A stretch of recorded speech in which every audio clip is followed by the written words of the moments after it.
Doctor কি করে দেখেন, ডাক্তার যে সিজার করে, সিজার বলতে শুধু মহিলাদের সিজার বুঝি আমরা, যে কোনো অপারেশনকে সিজার বলা হয়। যে কোনো আবার সিজার মানে কেসি, সিজার মানে কি কেচি, কেচি। তো কারো যদি ক্যান্সার হয়, সে নিজে হাত দিতে পারে না, ব্যথা, প্রচন্ড ব্যথা, প্রচন্ড পেইন।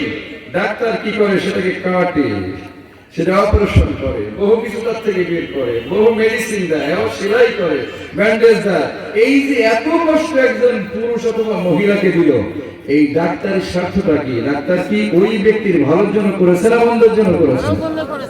আমার বাবাজিরা, সমাজে যত ওলামায়ে কেরাম রয়েছেন, নায়েবে নবী, কোরআন হাদিসের রেফারেন্স দিয়ে আপনাদের যা বোঝানোর চেষ্টা করে, এটা শুধু ওনার উপকারের জন্য করেন না, সমাজের পরিবর্তনের জন্য করেন, সমাজের প্রতিটি মানুষের মঙ্গলের জন্য করেন, যাতে করে আমার এলাকাবাসী, আমার গ্রামবাসী, আমার ইউনিয়ন এবং আমার থানা, আমার জেলাবাসী, আমার দেশবাসী জাহান্নাম থেকে বেঁচে জান্নাতে চলে যেতে পারে। ঠিক কিনা?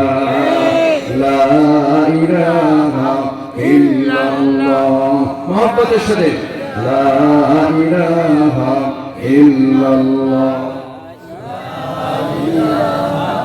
ইল্লাল্লাহ, লা ইলাহা ইল্লাল্লাহ।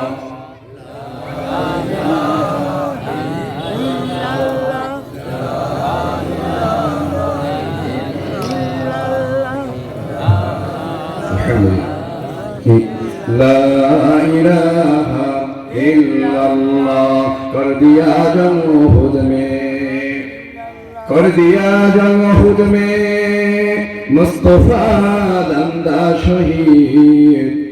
ये खिलाफत, ये खिलाफत, ये बशारत हमको मिलने के लिए।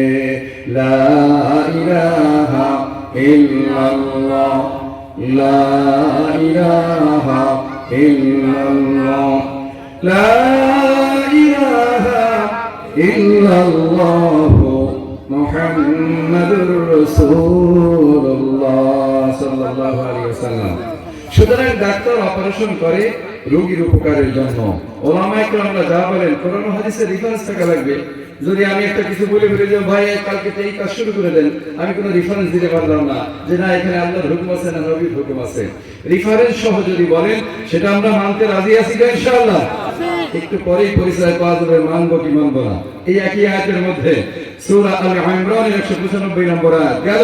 সালমা রাদিয়াল্লাহু তাআলার কথার কারণে আল্লাহ কুরআন নাযিল করলেন, নারী হোক পুরুষ হোক, তাদের কোনো ছোট আমল বড় আমল যে কোনো নেক আমল আমি আল্লাহ বিফল করি না, বিফা যেতে দেই না। এইবার আসেন এই আয়াতের মধ্যে আল্লাহ তাআলা কি বললেন? বা'দুকুম মিন বা'দ, আল্লাহ পাক এও জানালেন নারী এবং পুরুষ আলাদা কেউ না, একই সত্তা। নারী এবং পুরুষ একে অপরের অংশ। বলুন না সুবহানাল্লাহ। আদম আলাইহিস সালামকে সৃষ্টি করার পরে আমার আল্লাহ পাক অনুভব করলেন আদম তো জান্নাতের মধ্যে একা একা চলাফেরা করতে, একা একা বসবাস করতে কেমন যেন একা একা অনুভব করতেছে। কি যেন নাই নাই, কিসের জন্য অভাব সে পরিলক্ষিত হচ্ছে। আমার আল্লাহ বুঝে মা হাওয়া আলাইহিস সালামকে আমার আল্লাহ বানিয়ে জোড়া বানিয়ে দিলেন। আজ বলি সুবহানাল্লাহ। আমার আল্লাহ কোরআনুল কারীমে সূরা আল ইমরানের 195 নম্বর আয়াতে বলেছেন, বা'দুকুম মিন বা'দ, নারী এবং পুরুষ তারা হলো একে অপরের অংশ। সুতরাং মহিলাদেরকে বাদ দিয়ে কিছু করা যাবে না। আর মহিলারা যদি চায় যে পুরুষদের কোনো দরকার নাই,